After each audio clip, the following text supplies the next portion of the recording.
Welcome. And now I'm going to say this consciously and mindfully. Baruch atah Adonai Eloheinu melech haolam asher kitshanu b'mitzvotav v'tzivanu la'asok b'divrei Torah.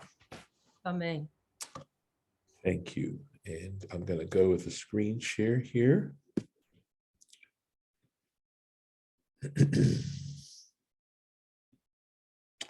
And again, we are talking now about sales of real estate. So there's a whole new category here, which are the real estate of Levites. And the reason, Rashi is actually going to tell us in a little bit why there have to be different rules for Levites. And even though the Torah really is just talking about chapter headings, I assure you. And of course, we see how the Sifra is already going into detail about and in terms of analysis as to what these laws actually imply and how to bring them from heaven, which is where they are as we're looking at them right now, because on some levels they're impractical, and trying to make them practical and to see that process as bringing Torah from heaven down into the earth through this process. But even the Torah itself is suggesting it because of how it's talking now about the Levites and their circumstance. So we have, in a way, this idea of general law, and then the practicality or the applicability of it comes through the examination of various circumstances, which of course are infinite. And so it's just an ongoing process. And what's generating underneath it all, just to underline this, is this application of that statement in the Shema: you shall love the Lord your God with all your heart, with all your soul, and with all your might. And you can understand that statement as being the motivation for studying Torah and for doing what we're doing as we sort of just entering this idea of taking text and looking at it in the way that Rashi is doing for us. So, v'arei HaLeviim, right? The cities of the Levites.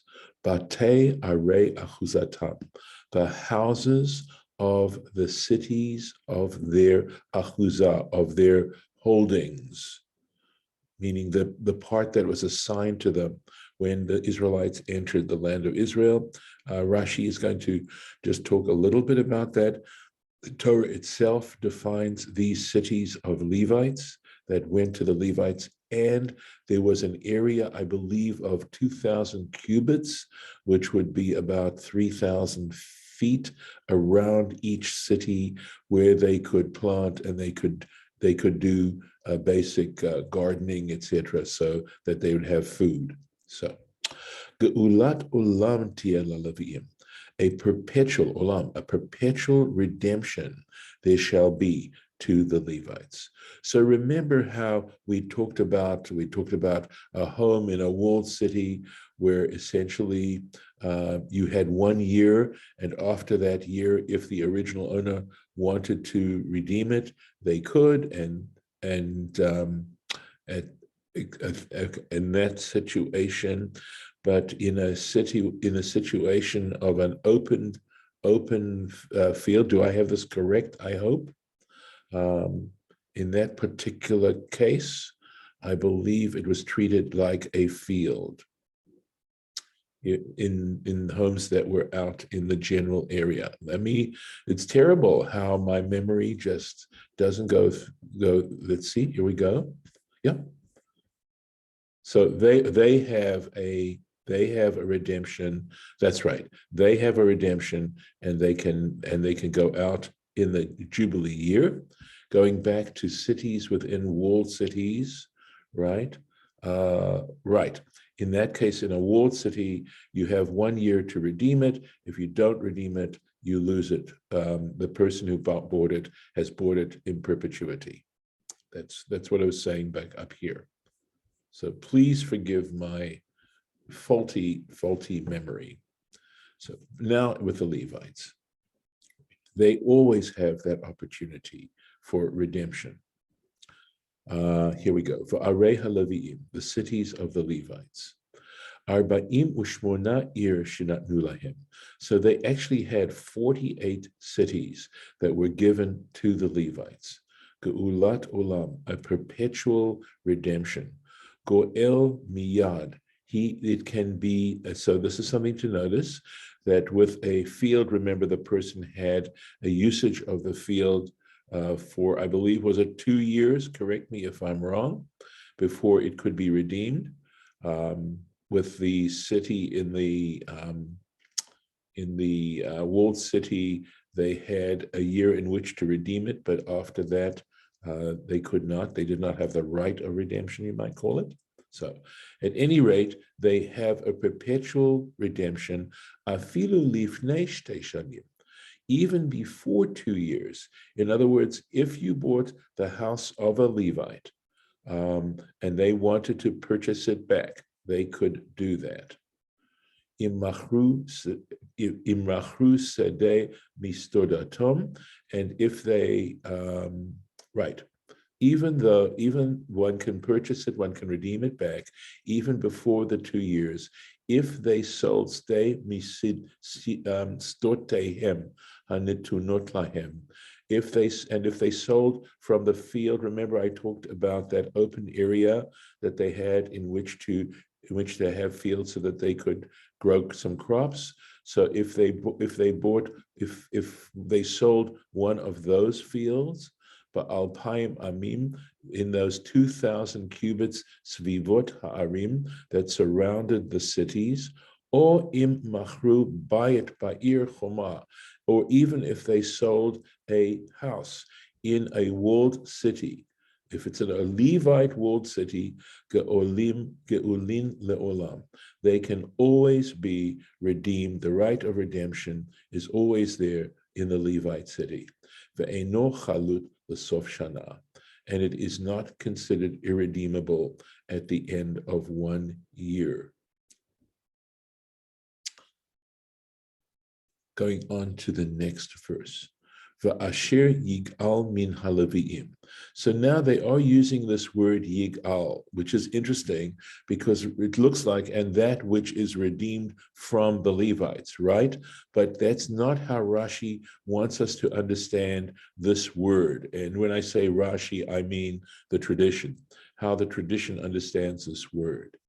So let's just keep going. It says, that which is redeemed from the Levites, V'yatza mimkar bayit, so the sale of the home and the city of its holding by Yovel. It shall go out in the Jubilee year. Kivate, I know this isn't making a lot of sense right now, and we really desperately need Rashi to make sense out of this. Kivate arei haleviim hi achuzatam, because the homes of the cities of the Levites are in fact their holding, their patrimony, betoch b'nei Israel, amongst the children of Israel. So in other words, and there are differences, right? Even in terms of the redemption with regarding the 2 years and the 1 year and all that kind of thing, there's a big difference between how you treat the Levites, the Levitical cities, and the others. Let's keep going. Let's go to Rashi now. Va'asher yigal min haleviim, and that which is redeemed from the Levites. But I'm mistranslating this here. Ve'im, here we go. Ve'im yikneh. He says, if one purchases, buy it or ir mehem. And the reason why it mentions cities is because technically one could also purchase an entire city. So whether you purchase a home or a city from them, meaning from the Levites, the Yatza Bayovel, it shall go back right to the original owner in the Jubilee. So again, one would be purchasing usage of that home or that city up until the Jubilee year, just like you calculated with regards to a sale of a field, how we started this whole section. That's what you'd pay for it, essentially. Oto mimkar shel bayit, that sale or the purchase price of the house or shel ir or the city, v'yashuv lalevi, it shall go back, I believe is what it means here, to the Levite, shemacharo, who sold it, v'lo yiyeh chalut, and it shall not be irredeemable, kisha'ar batei arechoma, like other homes in a walled city, shel Yisrael, of Israelites. Ugeula zo, and the term geula here, where it says gaal, right? Lashon mechira. It has the denotation of sale. Davar acher, another interpretation on this verse. Lefi shene'emar, and this is dealing with why, because it's still leaving us with a question, even though we have talked about the meaning of this word goel here, right? The word yigal here in this verse. We've explained it, but nevertheless, the question still remains as to why the Torah uses that word. Why does it use the word vayigal? And that's what this comment is going to be about. Davar acher, another interpretation. Lefi she'emar geulat olam tiyeh laleviim, because the Torah already said that there always should be, right, the ability to redeem for the Levites. Yachol, here we go. You might think this is how one is sort of analyzing and deconstructing this. It's possible, lo diber hakatuv, that when scripture mentioned this, ela belokech Yisrael shekana bayit ba'arei haleviim, that the scripture was talking only about an Israelite who purchased a home in the Levitical city. Aval Levi shekana mi Levi, but how about if one Levite buys this house from another Levite? Yechalut. Maybe that in that circumstance, because the Levite bought it from another Levite, in that case, we go back to the situation where it becomes an outright sale and there is no redemption. Talmud Lomar, and for this reason, scripture teaches, Ba'asher yigal min haleviim. It says, and that which is redeemed from the Levites. Af hagoel miyad Levi. Okay, so likewise, right? That if if it's even from the hand of a Levite or from the ownership of the Levite, meaning the Levite who purchased the home, it can be redeemed from him. Goel gulat olam. So that if you want to buy back the home, if you want to redeem the purchase of that home, one Levite still has the right to do it from another Levite. And that's why the Torah used that particular term. You know, when I come across something like this, I am blown away, because I can tell you that not in a million years would I ever be able to come up with that understanding and that explanation of why the Torah used that particular term there. And to me, at any rate, it just makes fantastic sense as to the depth in which and the intention with which the Torah is being written. Okay. Vayetze mimkar bayit, right? So it says the sale of the home should be yatzah, to go out. Okay, meaning it gets returned to the original owner. Hare zo mitzvah acheret. And Rashi says this is a whole different mitzvah, whole different commandment.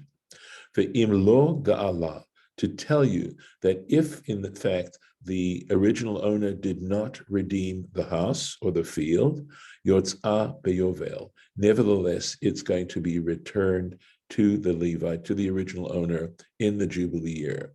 Ve'eino nechlat l'sof shana. And in this case, remember originally, if you purchased a home in a walled city and they didn't redeem it within a year, it now became yours outright. Here it's saying it doesn't do that. right? Kabayit Shel Yisrael, like the home of an Israelite. So again, underneath all of this, as difficult as this might be to actually implement, you see, at least, I think very clearly, an attempt to equalize, at least every 50 years, to have some kind of economic equalization. Ki bate, here going on with the verse, ki bate arei haleviim hi achuzatam. And the Torah now is giving an explanation and a rationale for this particular application of the law of home sales. Because the homes of the cities of the Levites is or are their holding.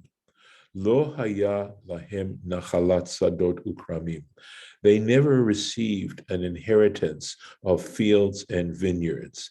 Ela arim, only cities, lashevet, in order to dwell, cities to dwell, umigrashehem, and their open areas around the city that I told you, that was 2,000 cubits. Lefichach, for this reason, Hem lahem bimkom sadot. This is for them equivalent to the fields, right? And we know that fields go back to the original owner in the Jubilee year. So their cities are treated like a field for an Israelite. V'yesh lahem geula, and they are able to be redeemed, kasadot, just like fields, kedei shelo yufka nachalatam mehem, so that their inheritance should not be split off from them. Going on. V'sadei migrash arehem lo yimacher. It says the space, the fields of the open space around their cities, lo yimacher, shall not be sold, ki achuzat, because a hold olam ulahem, it is a perpetual holding for them, a perpetual inheritance. Okay, again, let's see what Rashi has to tell us here. Ustei migrash arehem lo yimacher, I think. Yeah, lo yimacher. There, it shall not be sold. It's passive voice. Okay, so here's what this is coming to say, because it sounds like it's redundant. We've already learned this, but there's actually another law that applies to a different circumstance. And that is if someone donates, that is, if an Israelite donates their field to the temple.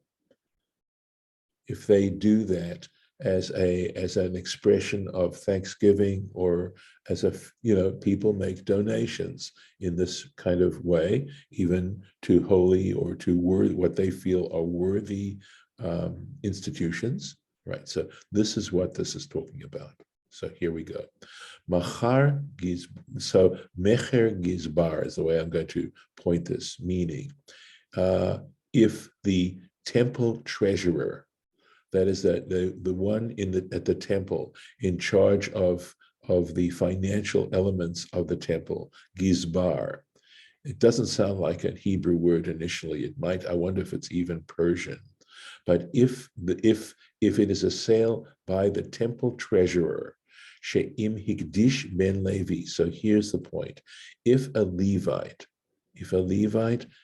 dedicated, right, higdish et sadehu, if he dedicated his field, velo ga'ala, but he did not redeem it before the Jubilee year. He did not come and pay to redeem the field. Umechara gizbar, and additionally, these are all circumstances that are piling up. And if the treasurer, the temple treasurer, sold that field, Eina Yotzah LaKohanim, it does not become the property of the Levites. Of the Kohanim, of the priests, by Yovel in the Jubilee year. So Rashi is actually anticipating a law that's going to be mentioned in the Torah that's still coming up. Okay, Kamosh Ne'emar b'Yisrael, as is stated regarding an Israelite in Leviticus chapter 27. We are in Leviticus chapter 25. So later on, this particular law is mentioned. Here we go. V'imachar et hasadeh leish acher. This is regarding an Israelite who dedicated his field to the temple, and a temple treasurer then sold that field to someone else, to a third party. It says if he sold this field to another person, lo yigael od, it cannot be redeemed again.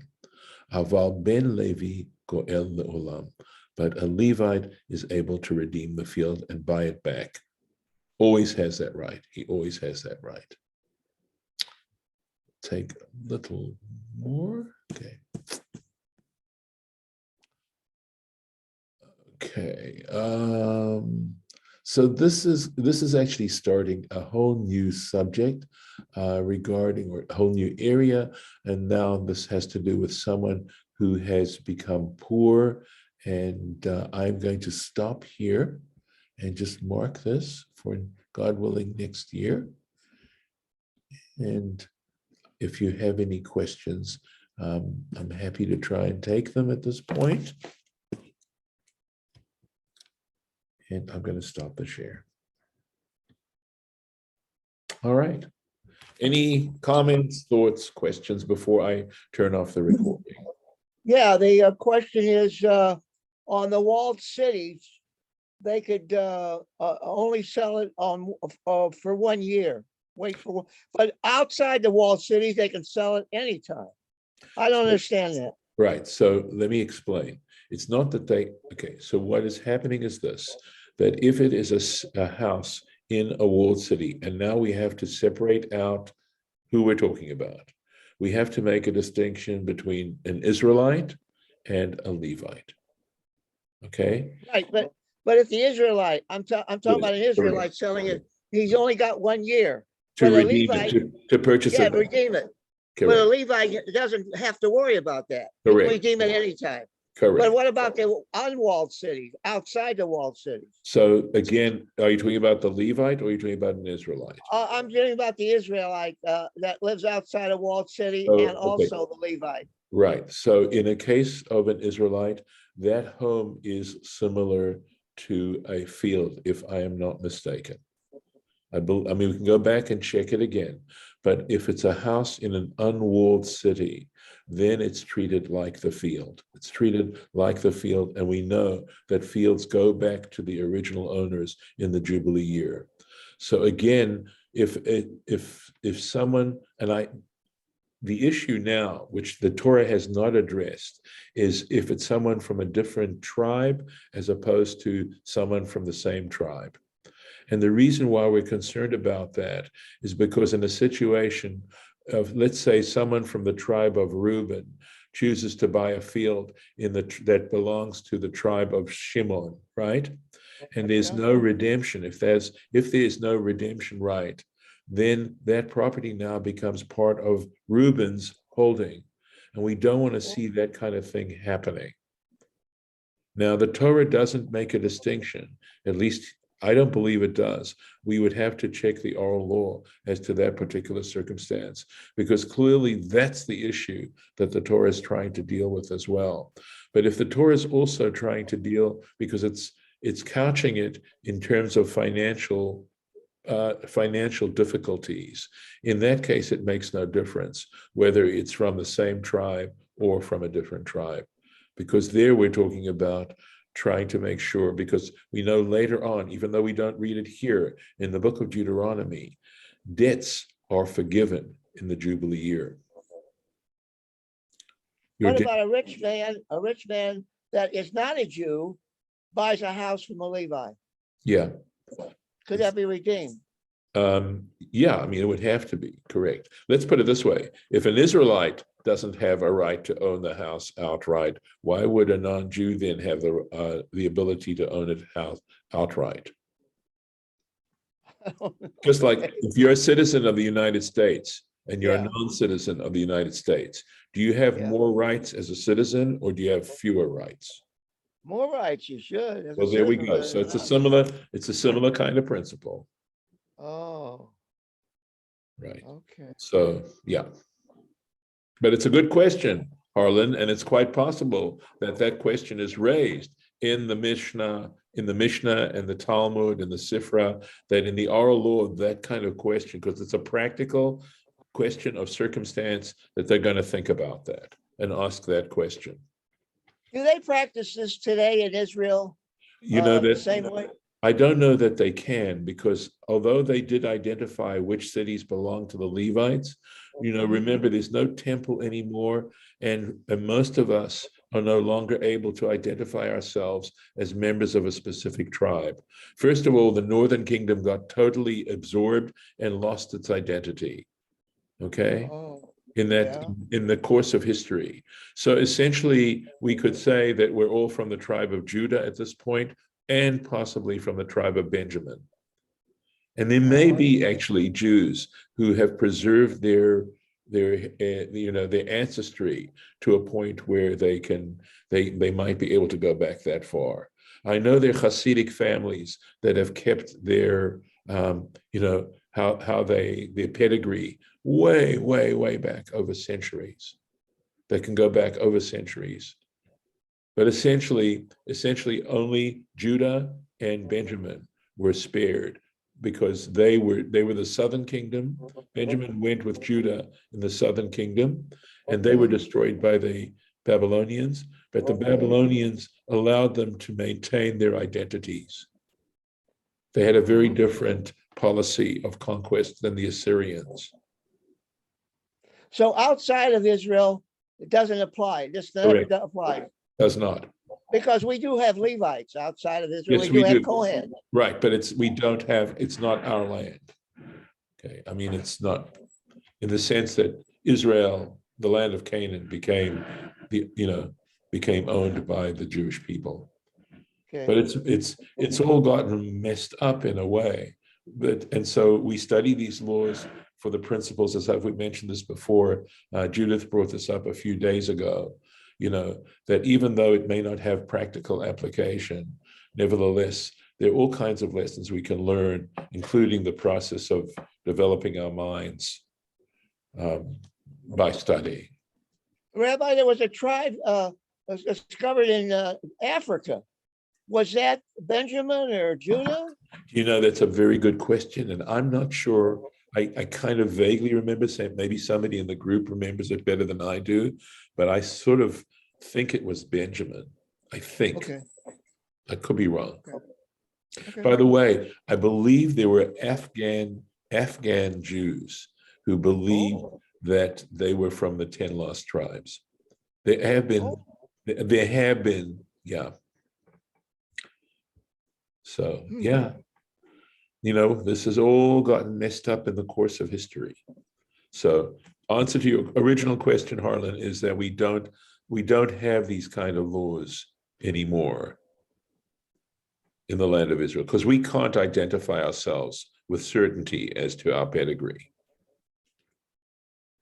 And I'm going to, okay, so I'm going to stop the recording.